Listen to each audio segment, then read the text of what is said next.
Welcome to our first ever dogcast. I'm here with Sparky.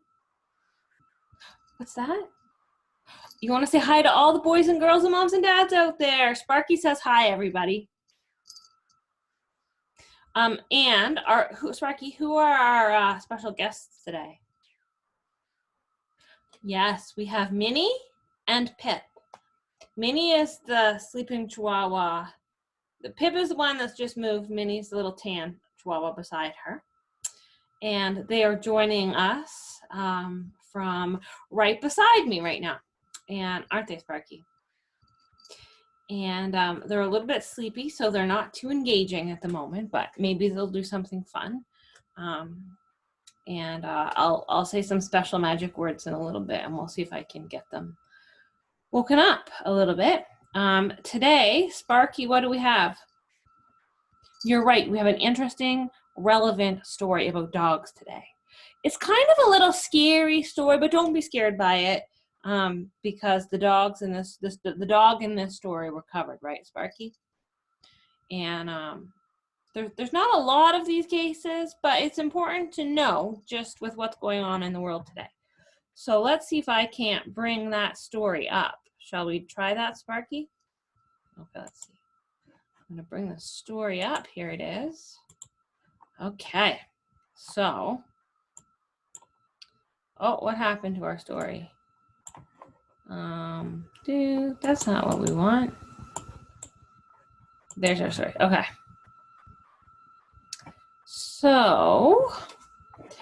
So yes, a Chapel Hill pug tested positive for the coronavirus, and it's the first known case of dogs in the United States. So we're here in Canada, and probably dogs in Canada can't catch the coronavirus, right, Sparky? Sparky says that he thinks that's right. It's probably just American dogs that can catch it. But look how cute that pug is. Isn't that a cute pug? So I'll read a little bit about this story. A Chapel Hill, North Carolina family's dog has tested positive for the coronavirus. The family was involved in a study at Duke in which the mother and father and son all tested positive for COVID-19. During the study, the family had their pets tested. Try saying that one fast.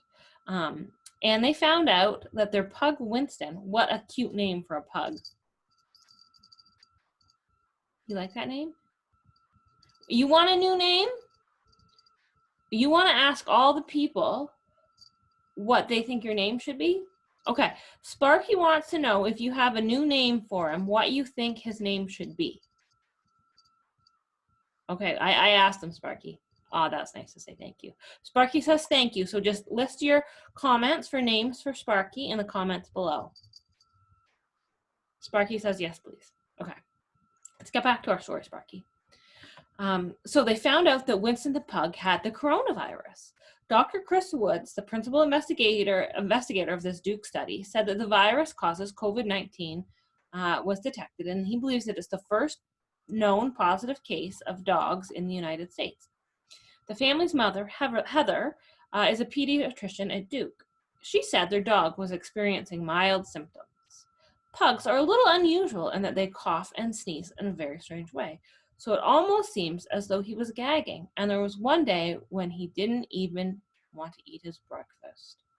And if you know pugs, you know they love to eat. So that seemed very unusual.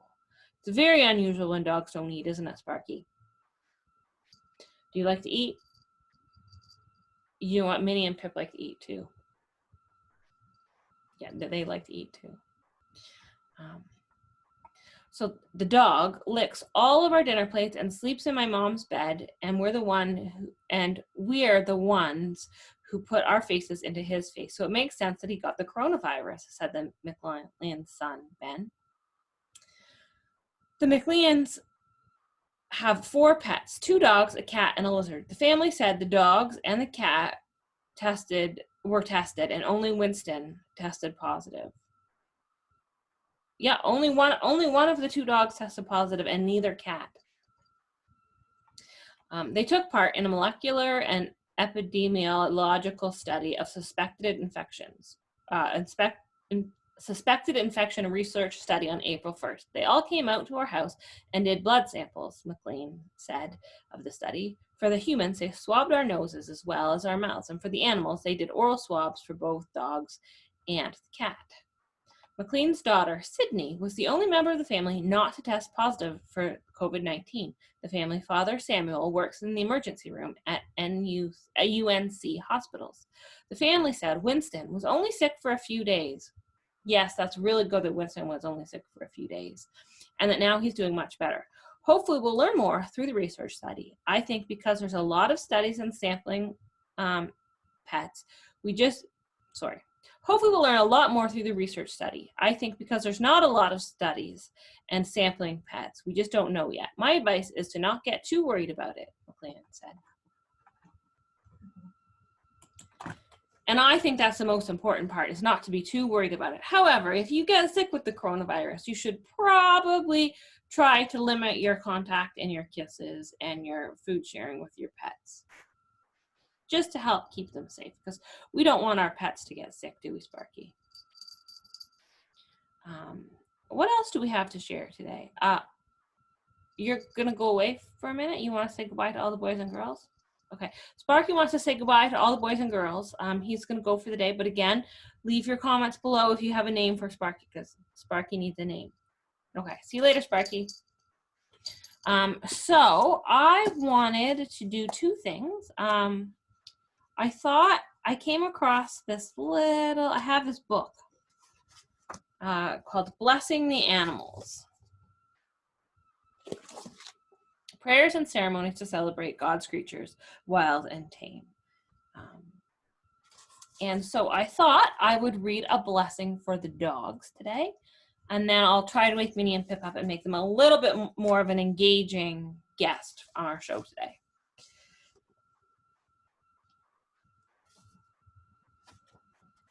Hold on a minute, because that wasn't the one that I wanted to read.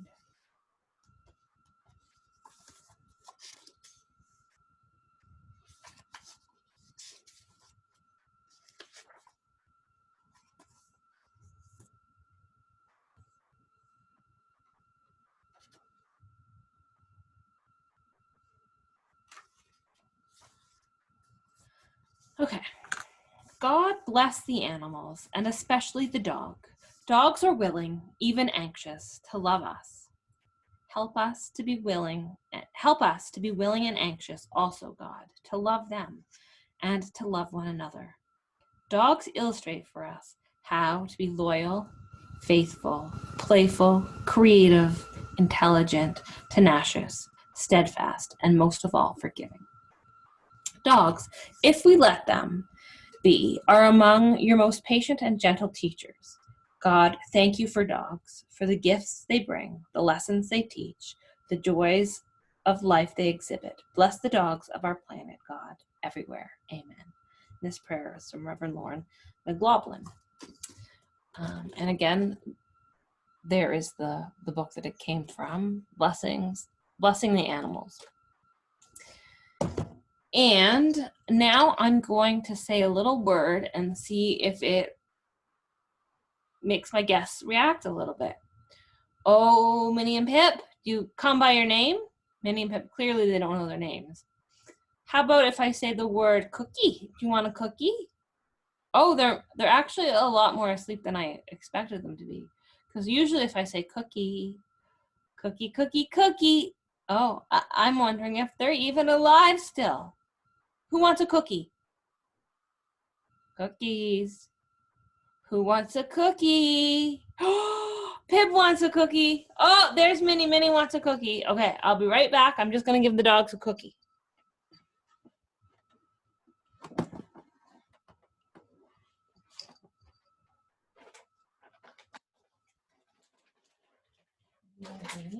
There's some cookies for Minnie. And Pip is going to eat a greenie from her friend, Kathy. Thank you, Kathy. Pip loves her greenies. Minnie doesn't have teeth, so she's just getting some regular little cooks to eat. Pippi, no.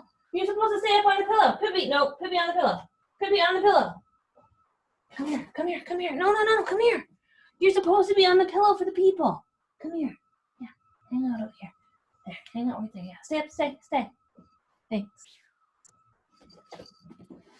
Yeah, stay. We're having a dog cast. You leave Pip sing along. Okay, I am back. I just squashed Sparky, but good thing he's a puppet. And what is next on our dog cast? Now that I've got our guests wide awake, there's Minnie. She's hoping for more cookies, but I'll tell you a little update on Minnie and Pip. So poor Pip right now has a sore neck, and she's on gabapentin and an anti-inflammatory to help, and she's doing much better, but she was very sore yesterday. And Minnie is waiting for the coronavirus lockdown to sort of get better and for things to restart so we can go to the vet, because she has a lump on her stomach that's probably the size of a dime, between a dime and a nickel, and I'm guessing it's a lipoma, but she needs to go to the vet and have that taken care of. It doesn't seem to be bothering her at all, and she's eating and drinking and going to the bathroom, so we don't think it is an emergency, but it is something that once the vet is doing more than emergency visits, we will go and have that looked at, and you can just see there how much Pip loves that cookie. And that is my update about Minnie and Pip. If you would like to be a guest on our show, we would love to have you. Just let me know, comment below, send me a private message, and we will let you and your dog or cat or other animal be a guest on our dogcast. And till next time, when we have more exciting dog news for you.